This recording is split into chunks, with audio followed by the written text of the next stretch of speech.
If you're in that weird stage where you're too busy to stay small but not quite structured enough to really scale, then this episode is for you. Everyone talks about the goal of getting to seven figures, but nobody really talks about what happens in between that messy middle, between being a solo and becoming a truly sustainable agency. And honestly, this one feels personal. When I was helping grow and eventually exit a multi-seven-figure agency, the part no one prepared me for wasn't the beginning. It was this exact stage. That's why in today's episode, I sat down with Carly, founder of White Canvas Design, to unpack what the messy middle actually looks like. And more importantly, how to move through it with intention and integrity. We talk about the moment she realized she couldn't do it alone anymore and who she hired first. You'll also hear how she created recurring revenue through clear boundaries and actual retainers, not the half retainers that she'd been using. She also shares what changed once she brought on a project manager and a biz dev lead and why everything feels lighter and more scalable. And throughout it all, she stayed grounded in her values, which might be one of the most important takeaways. If you're no longer a scrappy solo, but not yet a well-oiled machine, this conversation is going to feel like a deep exhale. Let's dive in.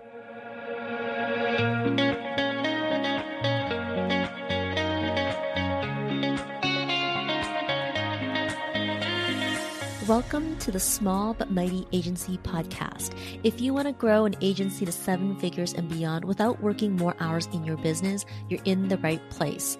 I'm your host, Audrey Joy Kwan.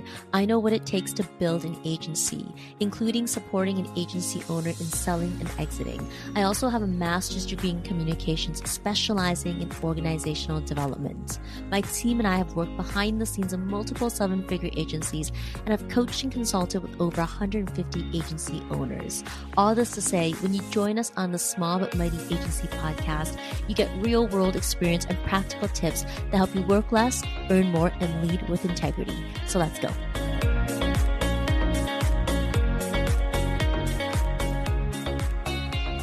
Hey friends, welcome back to the show. Today we're diving into the messy middle, the stage of agency growth where you're no longer a scrappy solo act, but not quite a well-oiled machine either. It's the phase where your role keeps shifting, systems are still catching up, and personal life doesn't always pause just because the business needs you. And I've got the perfect guest to unpack it with us. Carly Moore is the founder and CEO of White Canvas Design, a boutique creative agency she started as a one-woman show back in 2012. Fast forward to today, she's built a 14-person all-woman team helping purpose-driven brands bring the stories to life through branding, web design, and social. In this episode, we're getting real about what it took to build monthly recurring revenue she can count on, how she led her team through personal setbacks, and what it looks like to grow a values-driven business without losing yourself along the way. Hey, Carly, I'm so glad that you're here. We've been calling this episode the messy middle because that's what it is, right? That in-between stage where you've outgrown the solo hustle, but you're still figuring out how to build something sustainable and sane. Now, you've built an incredible agency, and I know behind that growth has been a lot of learning, resilience, and shifting into a different kind of leadership. Today, I really want to dig into what that journey really looks like, how you stabilize your revenue, navigate those personal challenges, and grew without losing the magic. And I'm so excited to get into our conversation. Welcome to the show, Carly. Yeah, thanks for having me. Perfectly joining from my very messy living room. So it was on brand for the episode. It doesn't look messy at all, actually. Oh, good. I'm moving next week. So I won't shift the screen at all for you to see. I think it looks beautiful. I can see that it's really well organized. And thank you for being here. Hey, let's get started with what your agency looks like today and what feels most exciting about where you are now in your agency. Yeah. So White Canvas Design, we, as you already kind of beautifully introduced, thank you for that. So we're a creative agency. So my background is in communications and graphic design. So started the company very much as a solopreneur and as the doer of the work and also the runner of the business. Over time, we expanded, from branding, graphic design into also UX, UI, web design, and then website development. And then our more recent kind of evolution has been into social media content creation. As a creative agency, we were just getting asked to build that in kind of to our service set naturally. So it felt very organic. So yeah, that's kind of where we're at today. And in terms of, yeah, we're located in Langley. We have a very unique model, I think now, unique for today, just in the sense that our agency is a hybrid where we actually are having our people come in, whereas I know a lot of agencies have perhaps like gone fully remote or departed from that in-person piece. So that's something that I think has been super important for us. I love hearing about the growth that you've had across the last, 2012 to now is, how many years is that? Oh my gosh, my math. 13 years. 13-ish. Yeah. 12 or 13. Yeah. Somewhere in there. Yeah. Sure. I love hearing that, it's been this adventure from being a solo person who did all the things and now really transitioning into leading that team of 14 people. I think for a smaller agency, looking at growth and looking at adding more people to the business, I think they often imagine a 14 people agency as something that is the dream place. They imagine the stability that comes with a 14 people agency. Now, I know because I have been part of and have grown an agency to about the same amount of people. And I know there's a lot of behind the scenes that happens. There is no final destination where an agency is perfect. So share with us behind the scenes, what's the truth about running a business at this stage?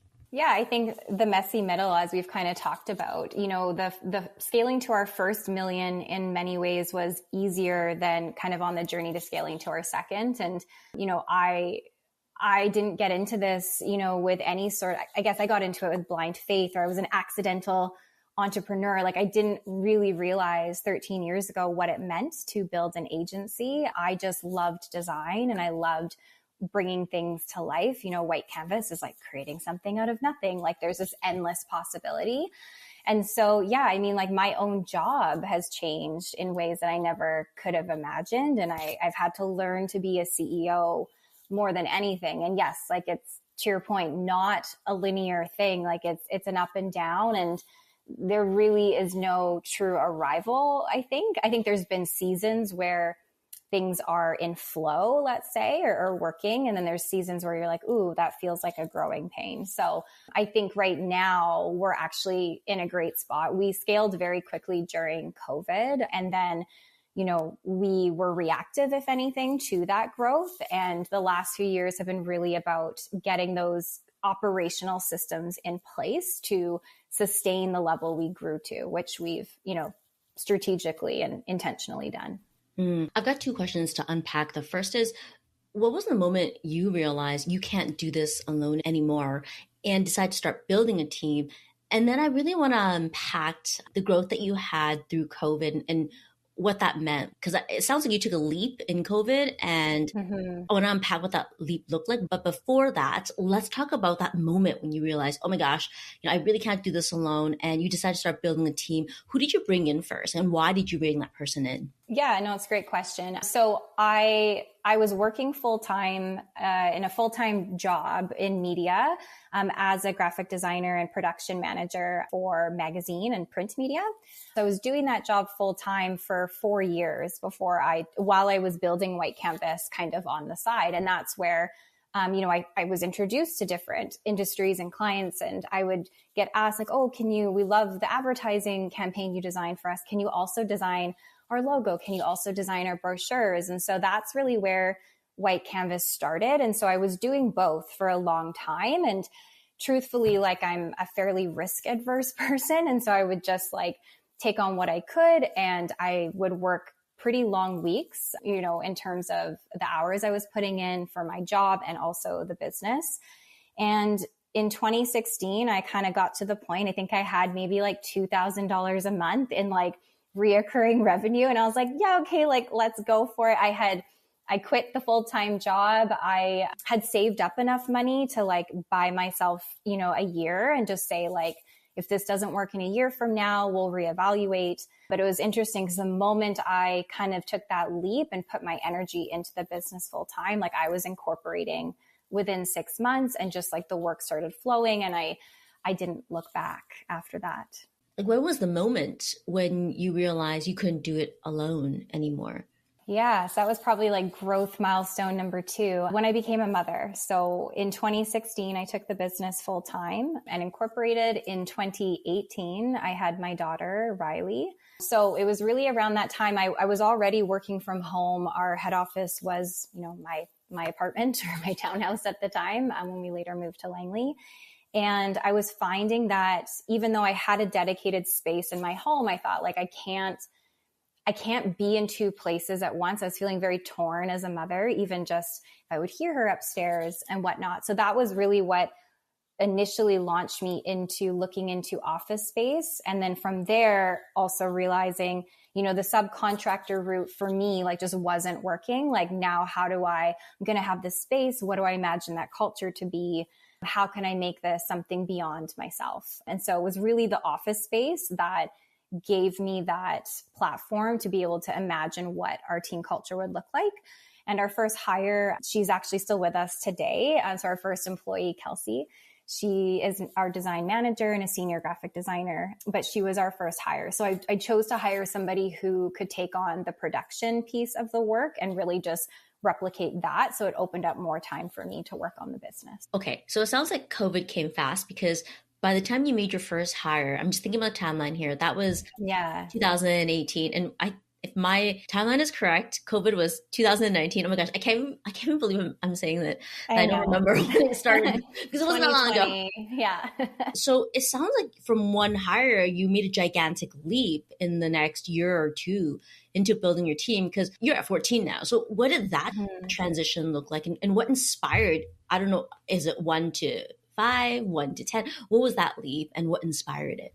Yeah. So I think for us, in terms of it was, I'm going to sound maybe not intentional here. It was completely unintentional. Like I feel like COVID, there was such this need for additional support for our existing clients. We had a lot of clients in the, essential service space and health and wellness. And so anyone who wasn't online, who needed to be had to get online fast and pivot their businesses or rebrand. So there was just a big surge in demand. And I think we were placed in the diversity of clientele we had, we were placed in the right spot unknowingly, honestly. And as we just kept getting more work organically coming to us and referrals, I kept hiring for that capacity and didn't, again, really think intentionally as I would have in hindsight or now about it. But we did, to your point, we did start at the beginning of pandemic, it was March 2020, and we had 3 employees. And by the end of coming out of pandemic, about a year and a half later, we had 8. So it was the biggest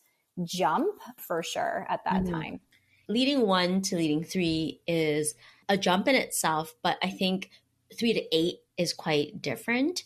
I mean, it sounds like, okay, I'm only adding 5 more people on, but no, that 5 people makes a huge difference because it really transitions who you are in the business and what your role becomes.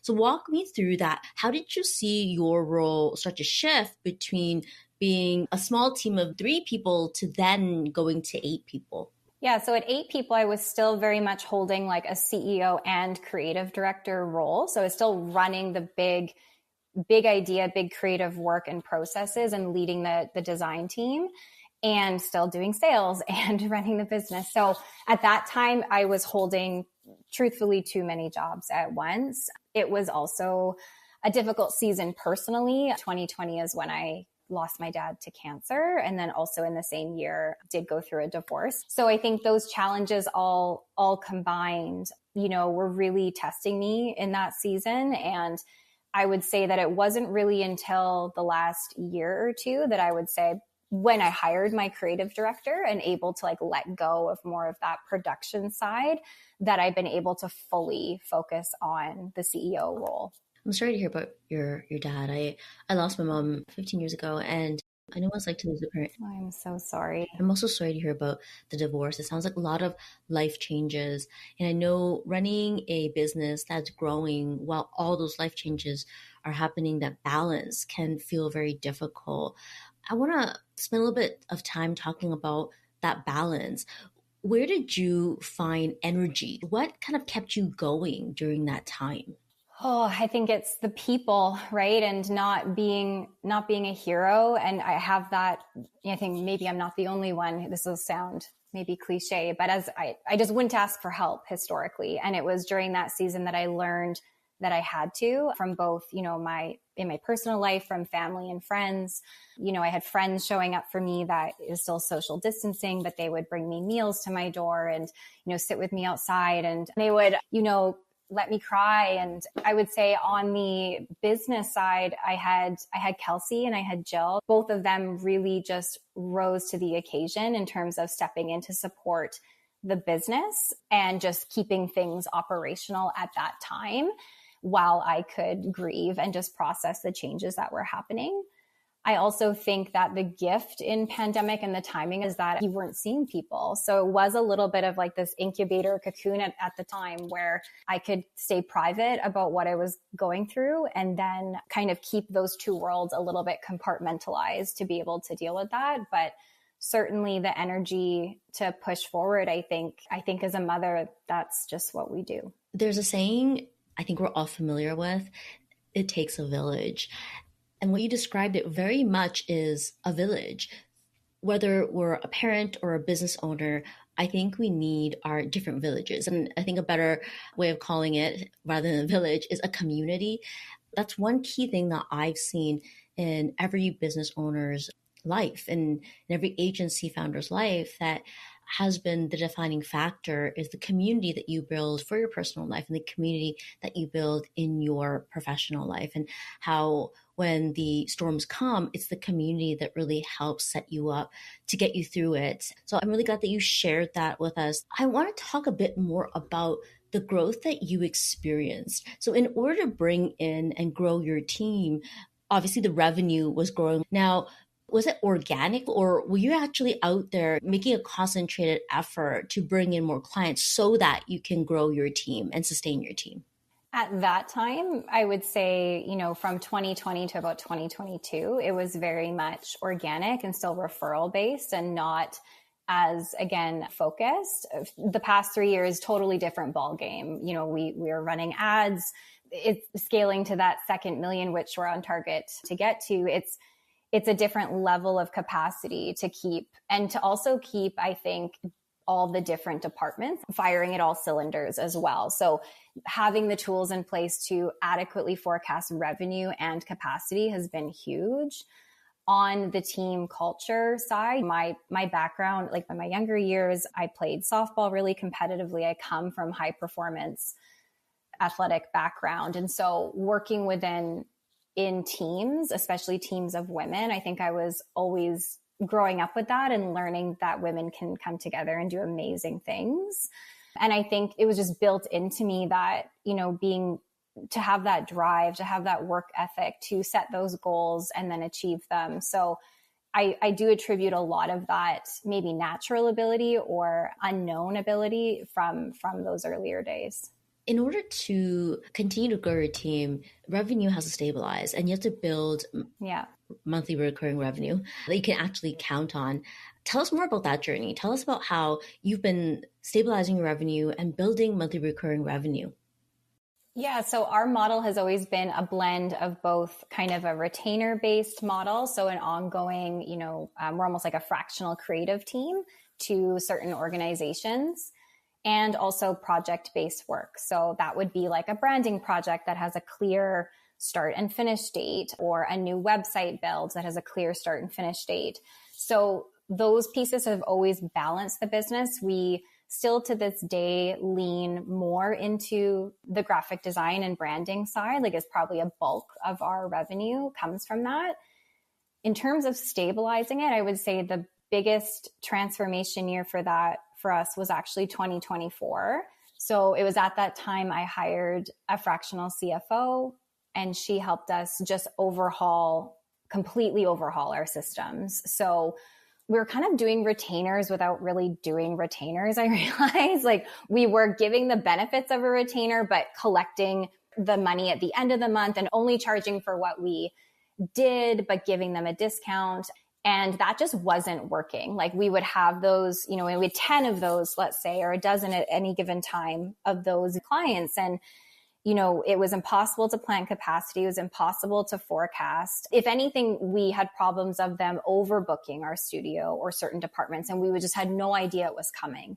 So what our CFO helped us to do and transform is making them actual retainers. So we set up a pre-authorized payment model that was free to the clients as well, renegotiated, like we're not doing checks anymore. Like that was a big change. It takes too long to get cash in hand. And, we're paying our people every 2 weeks. So we have to be firm in those boundaries. Also being more firm in boundaries of like pencils down, like when a client is not paying their bills. But, gratefully with this new system, we don't have to chase money as much, which is a really nice feeling. It's just a pre-authorized agreement. It comes out of the client's account. It's all automated. Like it's lovely. And we don't have to have those awkward conversations as often with the clients. So that's been absolutely huge for us and a huge shift this year. Thanks for sharing that. And thanks for the transparency. When your team was smaller and you were doing more of the projects, were you cash collecting at the very end? Therefore, it was a matter of reimagining that container. Yeah. So our project-based work, we always, and that was, I think, something I learned on day one, always get a deposit. So we always kind of had installments based on the duration of the project, always take a deposit, of course, up front. Depending on the length of the project would be, anywhere from 3 to 5 installments, depending on how long it would be. And it was more the retainer model that was broken, which, as I mentioned, represent at least half of our revenue model. So, now we have clients who are on, okay, they're going to do 20 hours a month, 25 hours, 10 hours. It starts at 10 and kind of goes up from there. And it is a use it or lose it scenario now. And that's taken a lot of transition with we have a lot of legacy clients that have grown with me over the years, and they've been wonderful. And I was so scared going into those conversations, being like, they're going to leave, they're going to think this is restrictive. And actually, to my surprise, it was the opposite. They said, I really appreciate this because it's going to help me as the director of marketing stick to my budgets, or I have even more of a lens, each week or each month as to where I'm at. And like, maybe I don't send in requests for things I could do myself. I can kind of have insight into how the retainer is being used. So that's allowed us again to be able to forecast adequately. And then social media is a little bit different because it is a set of deliverables every month. It's very consistent in the pieces of content we're creating. So yeah, that was huge for us to kind of get sorted. Thank you for clarifying that. I totally resonate with what you just said in terms of sharing a new offer with the client and having that concern that they're going to leave because it's significantly different than what they're used to. And I think in this case, what you shared is that they had drawdown packages, but you were allowing them to roll over the hours. Mm-hmm. You had to wait for them to finish the hours before you could then say, oh, do you need another package? And therefore, it was really hard to see what money was coming through the door when. And so to create the recurring revenue, it was a boundary that you placed. And the boundary is simply, this is use it or lose it. So if you don't tell us what you need, those hours disappear. And I can see how scary that could be because you're telling the client, before you had free reign with this package and you had an hour left and you could hold on to that hour for 6 months and not use it. I was more worried that it would make them spend less money with us, if that makes sense. I was more worried that before it was just kind of, we work with very lean marketing directors or head of sales and marketing, and we would be their right hand support for executing. Like, we're there to make them look good. So, in terms of that, I was more scared we would hit a ceiling. They would not use us more, but that's also not been my experience to date. Is we'll tell them, hey, we can absolutely fit in this extra 10 hours this month. It's going to cost this. And then they're great with that and everyone's on the same page. The other piece to that puzzle that has been absolutely integral to making this successful this year has been the introduction of a project manager role, which I feel like was really weird for us not to have a dedicated one as an agency. I fought it for many years in the business because I was concerned about there being a middle person where there wasn't direct access to the creatives working on the project. And as someone who started the business as a creative, I would often hear from clients, oh, I hate that I can't just talk to my designer. I have to go to my account manager or project manager. And so that experience and that high touch point, personalized service was something I didn't want to lose. But I can say I've learned, and I know now, that our project manager is the one who's, the brain of the budgets and just scope creep and keeping us on track, but keeping the budgets on track. And that's her whole KPI, is like managing that piece. And it's been absolutely game changing for us. I'm so glad that you brought that up. 100%. I started my career as a accounts coordinator like 25 years ago. And so I know that role really well. And I know the project management role really well. And so I, of course, am biased in saying it's a game changer, because when you have a project manager, account manager that you can put in front of the executors, they can also control the conversations.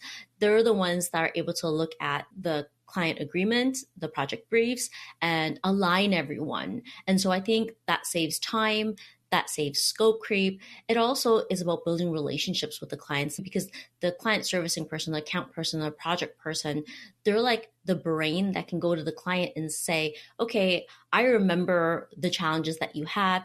Let me share with you an update and also tell you where everything's at, right? And so that responsibility helps the client feel more in touch with your organization. It's interesting how when we're in the work and we've always been the doer of the work, we have these like mindset blocks where you think, oh, it's because I've always done it this way, that the client is just not going to enjoy it if I put something else there. But the reality is, as you can tell with your experience, they love it because that layer gives them more information, more clarity, and more touch points. Yeah, exactly. And it gives me support, because there's a good handful of the retainer clients. Like, we do have a business development manager right now, but there's a good chunk of those legacy VIP clients that I white glove those accounts. And so for me, it was a lot of work, like work I love, because I love those clients, of course, but it was a lot of administrative work to jump on those,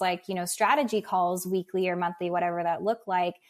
And in those, I would actually be, from that strategy and those ideas, selling things. So then I would have to then take it, put it into the project management system, into the team. So even for me alone, I can see more clearly now that now I just have the project manager on those calls. I can do my thing and offer my expertise and advisory. And then she's there to support, to kind of execute it and bridge all the communication. And I'm still there, of course, to jump in. It's not like I'm absent on emails. I think that's the other key or balance, is that our designers or developers or social media person, they're all still on the email chains, and they're not just sitting there as silent observers of the emails. Like, they're still jumping in to add value. They're still jumping in to show they're engaged in the project. And then the project manager is there to just really help, get through the minutia of the nuts and bolts and the administrative and project milestones. So it's been a great adjustment for us. Love that. You also mentioned you have a business development manager. Now, a lot of small agencies, when they get themselves, I should say a lot of small agency founders, when they get themselves out of the client delivery, being, of course, the implementation, the account servicing, the client servicing, all those things, they tend to actually sit in the role of marketing and sales. It sounds like you're removing yourself from marketing sales with the business development manager. Is that an assumption that we can make, or is the business development manager there for another reason? Maybe they are there for a supportive reason. Share with us what that role looks like and what was the decision-making process to bring them in. Yeah, you nailed it on the head. It's definitely meant to facilitate, the sales process, and anything existing that was already within the business. Like, again, I'm servicing the accounts or bridging that relationship over to the business development manager in more of an inside sales realm. But our business development manager takes on any new leads that are coming in, right, through our ad campaigns or just organic outreach. She's also nurturing that go get list that I just have never had time to put time and energy into. And just, I think, being an additional brand spokesperson for the company and being a leader in the company. So my creative director and my business development manager, those are my my left and my right hands, like for me, in terms of our senior leadership. And yes, it's definitely, I think, a requirement of any agency that wants to scale past 1 million. The founder can't be doing all the sales and everything else as you grow. There's a lot of work to be done creating the team to get you to that 1 million number. And then in order to grow past 1 million into 2 mils where you're headed, I think that's when it's really important to start looking at how can you extend that sales and marketing team.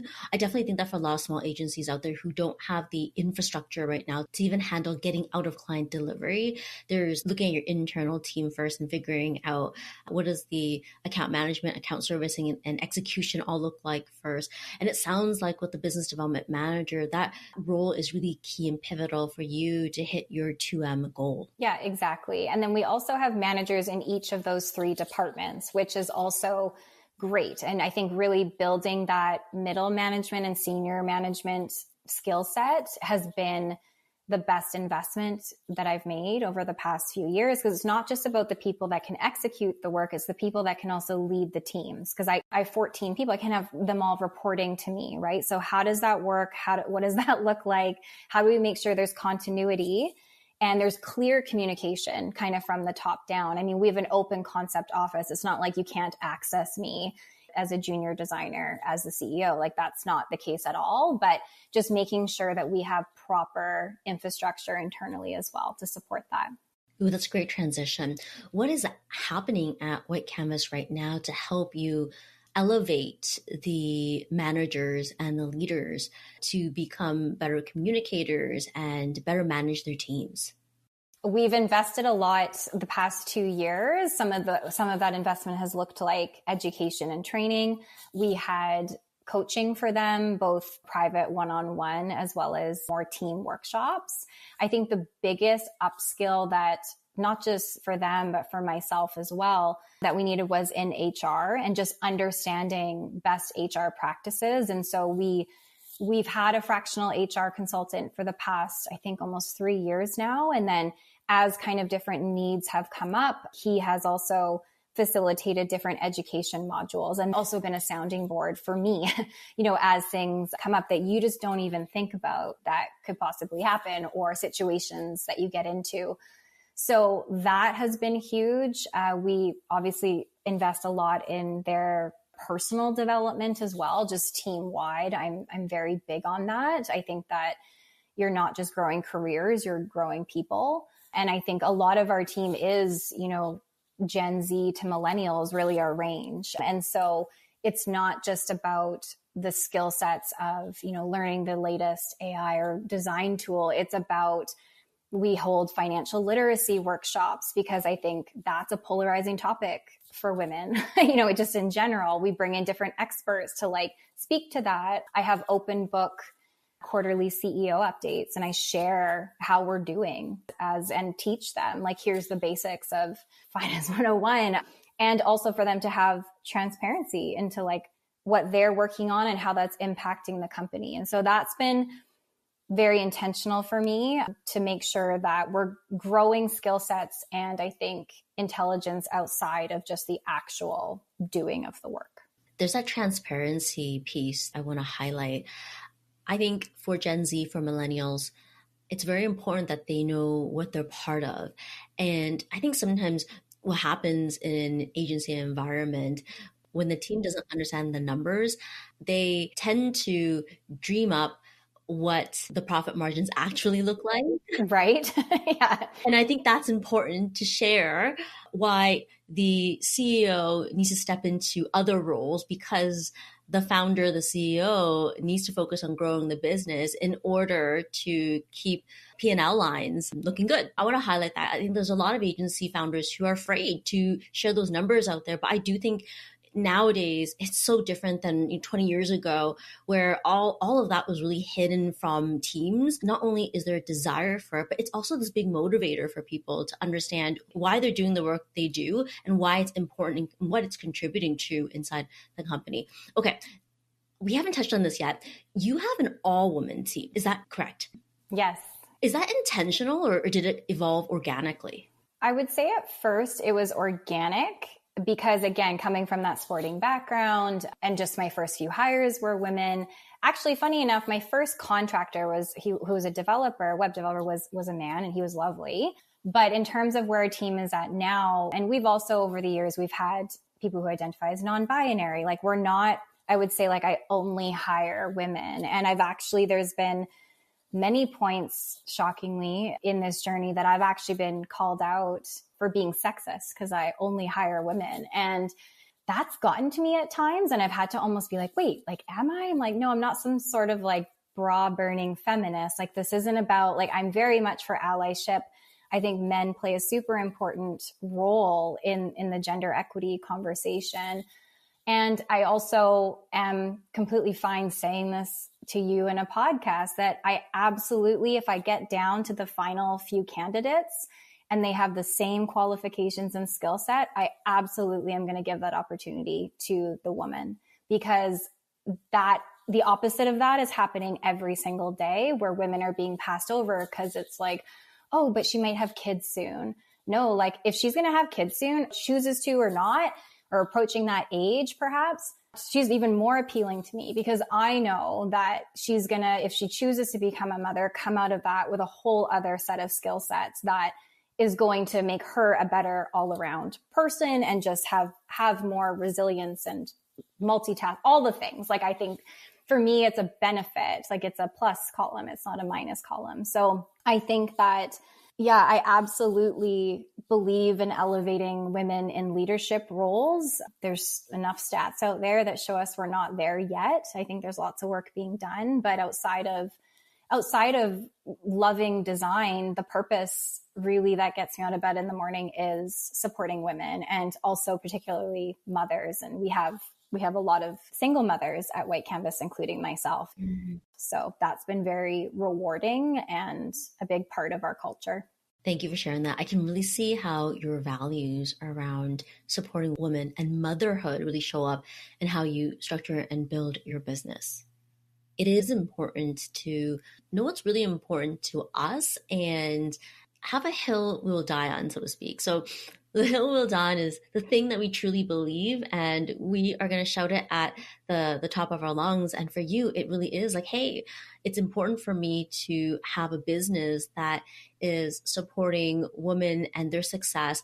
And with the world out there, like it or not, when they look at women applying for jobs, they do consider, hey, is this person going to have a child soon? Because that means they're going to be gone for X amount of time. That right. is, like it or not, how the corporate world hires. Mm-hmm. And so to have small businesses being able to change that culture, that's huge. And I love that that's a hill that you will die on, so to speak.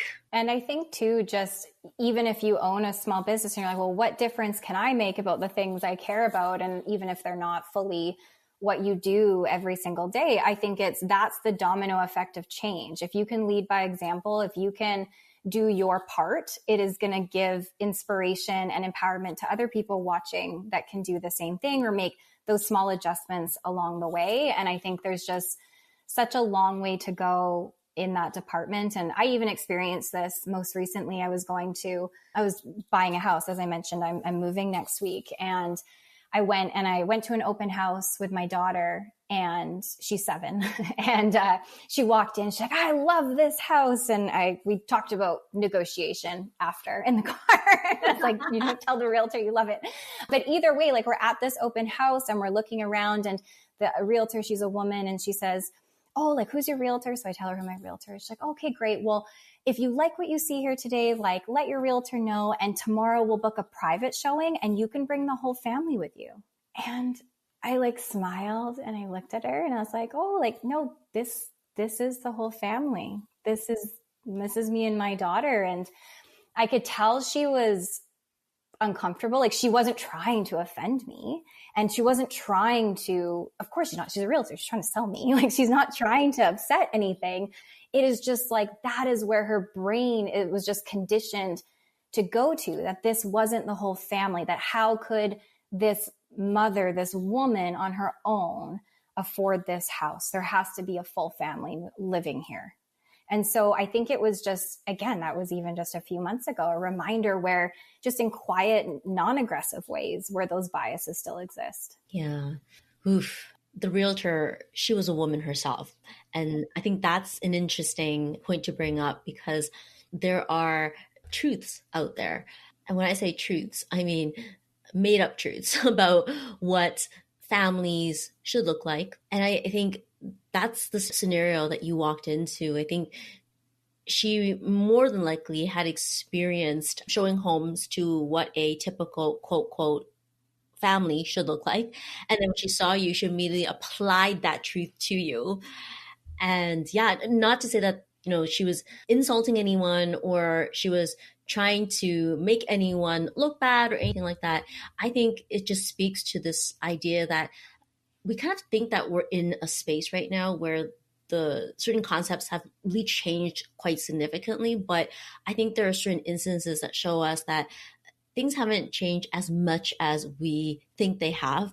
And any little part that we do as small business owners can make the huge difference. So I think it's really important to understand as someone listening to this episode is that your values for really championing women and how that hones in not only how you run your business, it's about also how you build the culture around your business. Yes. And I think like one of the things we've had to really educate on and differentiate because people go, oh, so do you only work with women clients? No, not at all. We very mixed range of gender of clients we work with.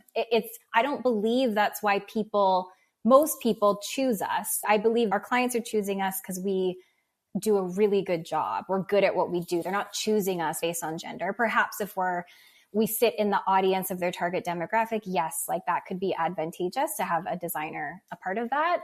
But culture and brand are two different things. Like the culture that you're building, I think in your agency and also just in any business, that's your legacy to me. Like that's what you're leaving behind. If you have any sense of social responsibility or purpose, whatever. So I would say like that has been a huge North Star for me and just really thinking about every step along the way. Like, is this authentic to me and my values? Is this authentic to the business's values and what our team believes in? I love that. Okay, this leads me to one of my last questions. What does success look like to you now after being this many years in the journey? I'm still figuring it out. I think that one of the things that I will say is that I've bootstrapped this entire company for 13 years. I've never had a partner, another owner in the business. I've never taken debt financing outside of our office space, our bigger office space that we now, like I decided to purchase that real estate, commercial real estate. So that was the first time I had to get a commercial loan was for that office space. But I think that there is this perhaps fantasy or Hollywood nuance that you just quit your day job and you just go for it and you take a big risk and then like in 5 years you exit and like that's it, now you're rich and you just move on. And for me it was very like intentional as to like what I could handle at each season of my life, what I felt comfortable with risking or not, or investing or not. My approach has always been like to have really good habits and just like save as much as I can and reinvest that back into like our next hire. And so I've always been more of that like marathon, not a sprint agency owner, I guess. Who knows if that's the right way, but it's the Carly way and it's worked for me. Mm-hmm.